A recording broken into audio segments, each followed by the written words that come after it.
Hello everyone, आज हम जा रहे हैं अपने मथुरा ट्रिप पे और हमारी ट्रेन लगभग 9:30 बजे की थी। हम अपने कानपुर स्टेशन से मथुरा के लिए निकल गए थे। यहाँ पर हमने वंदे भारत ली थी और वंदे भारत का सफ़र हमेशा ही अच्छा होता है। ये उस ट्रिप के लिए कुछ इटिनरी अगर आपको घूमना है। पहले दिन पहुँचते ही हमने शाम को जन्मस्थल पे दर्शन किए। वहाँ पे मोबाइल ले जाना अलाउड नहीं था, तो हमने बाहर से ही मंदिर की कुछ वीडियो बनाई और आप देख सकते हैं मंदिर के बाहर ये द्वार गेट नंबर 2 है। यहाँ से जब आप एंट्री लेते हैं तो सबसे पहले ये मंदिर आता है। जन्मस्थल का मंदिर है ये। यहाँ पे आपको काफ़ी सारी शॉप्स नज़र आएंगी, काफ़ी सुंदर है ये। आप यहाँ पर देखेंगे कि अगर आपको कुछ लेना है तो आप ये बाय कर सकते हैं यहाँ पर। और हमने भी काफ़ी कुछ यहाँ पर एंजॉय किया। शाम के वक्त था, रात का समय था। हमने एक ही मंदिर दर्शन किया क्योंकि द्वारकाधीश मंदिर बंद था उस वक्त। घाट का भी समय नहीं था। हमने कुछ खाया पिया और गर्मी बहुत थी।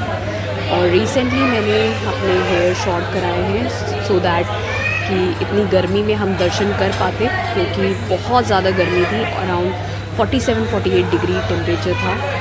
तो हमने उसी में ही दर्शन किया क्योंकि हमने पहले ही सोचा था पुरुषोत्तम माह का महीना है, हम लोग दर्शन ज़रूर कर पाएंगे। सुबह सुबह हम लोग यहाँ से द्वारकाधीश मंदिर गए सुबह सुबह अगले दिन।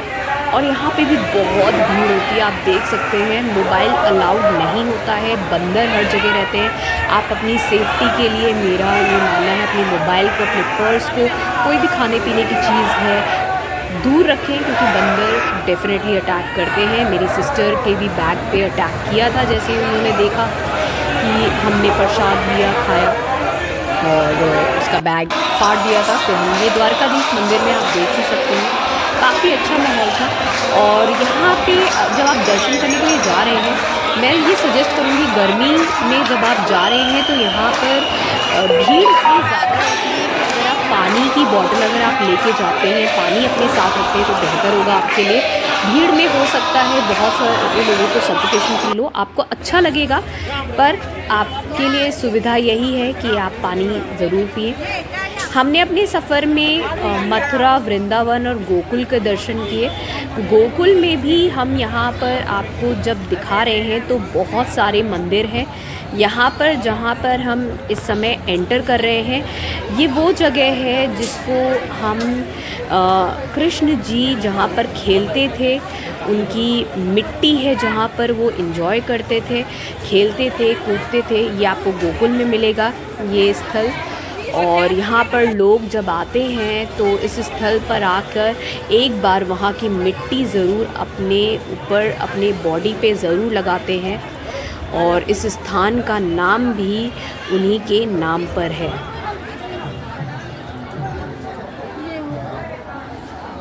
रमण रेती नाम से प्रसिद्ध ये जगह। यहाँ पर आपको ऐसा अनुभव होगा कि जैसे एक अलग ही दुनिया में हम आ गए। यहाँ पे बहुत सारे छोटे छोटे आपको कॉटेजेस मिलेंगे इस तरह से, कुछ लकड़ी बांस से बने हुए, बहुत सुंदर। देखिए गर्मी में हम गए थे पुरुषोत्तम माह में, तो इसलिए मैं ये बोल सकती हूँ हमने जितना पसीने में और गर्मी में इसको देखा और एंजॉय किया है, अगर आप अच्छे माह में जाते हैं तो शायद आप इसको बेहतर एंजॉय कर पाएंगे। लेकिन फिर भी हमने बहुत एंजॉय किया। पानी की सुविधा आपको हर जगह मिलेगी, लेकिन अगर आपको कहीं का पानी नहीं पसंद आता है तो आप अपनी बॉटल भी पानी की रख सकते हैं। यहाँ पे इस जगह पे ये जो मंदिर है रमण रेती में, अगर यहाँ पर आप जाएंगे तो लोग डांस करते हैं। हमने भी डांस किया था। अब उसका वीडियो हम नहीं बना पाए क्योंकि हम डांस कर रहे थे, लेकिन हमने जब हम खुद नहीं डांस कर रहे थे हमने इसका वीडियो बनाया था। काफ़ी सुंदर दृश्य था, सब डांस कर रहे थे, गा रहे थे, नाच रहे थे, क्योंकि ये वही स्थल है जहाँ पर कृष्ण जी खेलते थे, इसकी मिट्टी में खेलते थे। यहाँ पर एक पॉन्ड भी है, अगर आप देखेंगे तो हम लोग बहुत गर्मी में थे। मैं आपको ये बता सकती हूँ कि हमने कैसे गर्मी में हर चीज़ यहाँ पर कैसे हमने टाइम स्पेंड किया है। It was 48 degree, literally 48-49 degree, और हम इतनी ही गर्मी में सब जगह हमने गोकुल घूमा, मथुरा वृंदावन घूमा। एक दिन में हमने बहुत सारा ट्रिप किया था। सुबह से निकलकर रात हो गई थी, बट बिलीव मी इतना अच्छा लगा था देखने में। बहुत सारे लोग आए थे, बहुत भीड़ थी, और इसका मज़ा अगर आपको मैं बताऊं तो या तो आप बरसात के मौसम में आइए या सर्दी के मौसम में आइए, तो आपको ये वहाँ पे बहुत अच्छा लगेगा। ये वो जगह है जहाँ पर आप नंद भवन बोल सकते हैं। ये ऐसे ही बहुत सारे ऐसे मंदिर हैं, 84 खम्बा है गोकुल में, नंद भवन है, इस तरीके से बहुत सारे हैं। यहाँ पर आप देखेंगे लोग अपनी मनोकामनाएं मांगने के लिए चुनरी को बांधते हैं, और आप भी मांग सकते हैं, और जब आपकी मनोकामना पूर्ण हो जाए तो आप इसको अनटाई करके आ सकते हैं। फिर यहाँ पर अगर आप देखेंगे तो ये पुराने पुराने महल जैसे हैं, मंदिर हैं। हर मंदिर लगभग इसी तरह से आपको मिलेगा। पुराने जो मंदिर हैं कुछ इस तरह से मिलेंगे, जहाँ पर आपको भगवान कृष्ण, राधा और आपको इसी तरीके से उनकी मूर्तियाँ मिलेंगी, दर्शन कर सकते हैं आप। रास्तों के सारे यहाँ पर बहुत सारे ऐसे भी स्थल हैं जहाँ पर आपको दिखेगा कि लोग जानवरों की सेवा कर रहे हैं, गाय को चारा खिला रहे हैं, बंदरों को कुछ दे रहे हैं, कुत्तों की सेवा कर रहे हैं। बहुत सारे ऐसे स्थल हैं। तो हमने भी बहुत सारे ऐसी जगह देखी जहाँ पर लोग जानवरों की सेवा कर रहे थे। अब यहाँ से जब हम अंदर एंटर किया, ये सब गोकुल है जितना भी अभी मैं आपको दिखा रही हूँ। गोकुल के बहुत सारे मंदिर हैं, और यहाँ पे भी आप कई सारी ऐसी जगह देखिए। ये जो स्पेशली मंदिर है ये गलियों से होता है। जब हम यहाँ पे आए थे, मैं आपको ये बात बताऊँ, यहाँ पर आपको एक चीज़ बहुत अच्छी मिलेगी। यहाँ पे 20 रुपए में आपको लस्सी मिलेगी, और वो जो 20 रुपए की लस्सी होती है उसके ऊपर जो मलाई होती है वो बहुत टेस्टी, बहुत यम्मी होती है। हमने बहुत इन्जॉय किया, बहुत स्वाद था उसमें। आपको कहीं कहीं पे अच्छी जगह पे जाएंगे तो मैक्सिमम 30 रुपए की लस्सी। तो यहाँ पे इस एरिया में हमने 20 रुपए की लस्सी पी थी, बहुत अच्छा था। ये पुराने मंदिर हैं, देखिए कहीं कहीं पे आपको ऐसा लगेगा कि काफ़ी पुराने मंदिर हैं, और इन मंदिरों में आपको बहुत ज़्यादा लाइट नहीं मिलेगी, टाइल्स डेकोरेशन नहीं मिलेगी। अब ये जैसे बिरला मंदिर है, ये बिरला मंदिर आपको मथुरा वृंदावन के बीच में मिलेगा, वृंदावन जाते वक्त मिलता है। तो ये बिरला मंदिर भी शाम का वक्त था, दोपहर का 12:30-1 बजे का, तो पट बंद होना शुरू हो जाते हैं। यहाँ पर जब आप जाएंगे ना तो मैं आपको बताऊँगी, यहाँ पे बहुत सारे ये भवन है। वृंदावन में जब आप जाएंगे ना तो ऐसे बहुत सारे मंदिर और भवन आपको मिलेंगे, तो आप यहाँ पर एंजॉय कर सकते हैं और खाना पीना भी खा सकते हैं। मैं एक चीज़ आपको ज़रूर बताऊँगी कि अगर आप वृंदावन जा रहे हैं ना तो आप ये कोशिश करिए कि आप वहाँ के पोशाक ज़रूर पहनिए मंदिर में जाते वक्त, जैसे हमने भी और आप ये दृश्य जो सुंदर दृश्य देख रहे हैं वृंदावन के वीडियो में आप ये ज़रूर देखेंगे कि हर मंदिर को इसी तरीके से राधा वल्लभ जी का मंदिर है, कोई भी मंदिर है इस तरीके से सजाया हुआ है। ये आप जब जाएंगे तो आपको हर मंदिर इसी तरीके से इसी तरह से सुंदर मिलेगा। ये इस्कॉन टेम्पल है जो आप देखेंगे, तो इस्कॉन टेम्पल भी कुछ उसी तरीके से बना हुआ है जैसे आपको जन्म स्थल का मंदिर दिखेगा, और यहाँ पर भी आपको काफ़ी भीड़ नज़र आएगी। देखिए सारे मंदिर भी लगभग 2 तरीके से हम जगह में देखा। एक जन्म स्थल का मंदिर जो है आपको जो मथुरा में मिलेगा, जिसकी तरह से आपको इस्कॉन मंदिर मिलेगा, प्रेम मंदिर मिलेगा। ये हमने जो दृश्य लिया था, ये जो डियर हैं ये हमने वहाँ से लिए थे जब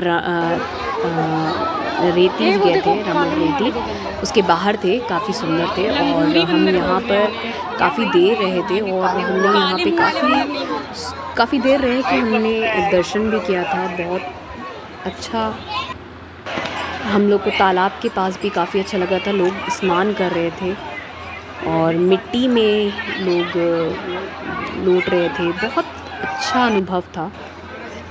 उसके अलावा ये सारे ही मंदिर जो हैं, आप इनमें अगर जाएंगे, मेरी ऐसी सलाह है, क्योंकि हम लोग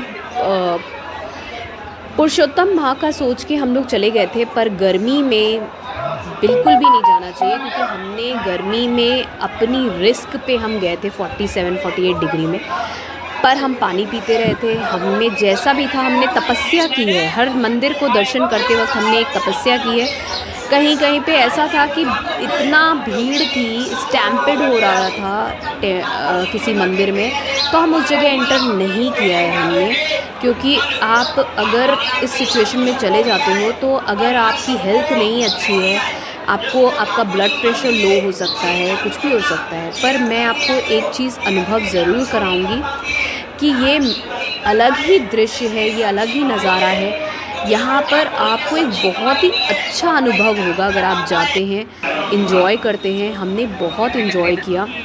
हमने अगर मैं आपको बताऊँ, इस मंदिर में जो द्वारकाधीश के बाहर था, ये जो घाट हैं वहाँ पे हम लोगों ने सुबह सुबह की कचौड़ी खाई थी और हमने चाय पी थी। हमने बहुत इन्जॉय किया था यहाँ पे, और मिठाई भी खा सकते हैं, रबड़ी खा सकते हैं, हमने रबड़ी भी खाई थी। तो अगर आप खाने पीने के शौकीन हैं तो द्वारकाधीश मंदिर के बाहर एक बहुत अच्छा रेस्टोरेंट है, मतलब मिठाई की शॉप है, आप वहाँ पे खा सकते हैं। फिर घाट में आप दर्शन कर सकते हैं, सब जगह घाट बगल में ही है। तो ये सब आप सुबह के टाइम पे करते हैं तो ये बहुत ही बेहतर रहता है, ये आपके लिए अच्छा रहता है कि आप सुबह के टाइम पे करें। पर हमारी तरह आप गर्मियों में बिल्कुल मत जाएं, मेरी सलाह रहेगी आपको। पर आप देखेंगे कि यहाँ पे जो यमुना नदी है काफ़ी स्वच्छ है, हमारे दिल्ली की तरीके यमुना नदी नहीं है, यहाँ पे काफ़ी स्वच्छ है, साफ़ है। अरे मथुरा की चाय और आपको उसका अनुभव होगा जब आप उसको देखेंगे पास से कि सच में स्वच्छ और साफ़ है। लोगों ने काफ़ी उसको साफ़ सफाई रखने में मेहनत की है। और यहाँ पर अगर आप चाहें तो गलियों में इस तरीके के रिक्शे, इलेक्ट्रिक वाले रिक्शे भी आप अनुभव कर सकते हैं इन रिक्शों का। यहाँ पे हमने भी इनका अनुभव किया। मंदिर लगभग आपको अनगिनत मंदिर मिलेंगे यहाँ पर, चाहे आप वृंदावन जाएं, मथुरा जाएं, गोकुल जाएं, अनगिनत मंदिर हैं। बस बंदरों से आपको बचना चाहिए। ये एक ऐसा अनुभव था जो हमारे लिए ना सिर्फ हमारे धर्म, हमारे जीवन की संस्कृति, हमारे स्पिरिचुअलिज्म, ये ब्रह्मांड घाट है। यहाँ पे भी आप देखेंगे यमुना नदी है, लोग नहाते हैं, स्नान करते हैं। का पहली बार नियंत्रण हमने भी यहाँ पे हर बार जब भी गए हैं जल थोड़ा बहुत लिया है, अपने ऊपर डाला है। पर मेरा एक सजेशन है, जब भी आप इन सब जगहों पे रहते हैं ना, तो आप उसको फील करिए, उस एनवायरनमेंट को फील करिए और अनुभव करिए। हमने भी उसको अनुभव किया। हम इतनी ज़्यादा दिक्कतों के साथ यहाँ पे विज़िट कर रहे थे, क्योंकि इतनी गर्मी थी। कोई भी हो, गर्मी में जब गर्मी का मौसम होता है ना, तो पैसे भी लोग बहुत मांगते हैं, वाटर कूलर भी नहीं मिलता है, इस तरीके की चीज़ें हैं। लेकिन अच्छी बात ये थी कि यहाँ पे पानी की सुविधा बेहतर है। हो सकता है पानी आपको ना स्वाद में पसंद आए, पर ये हमारा अनुभव बहुत ही अच्छा रहा।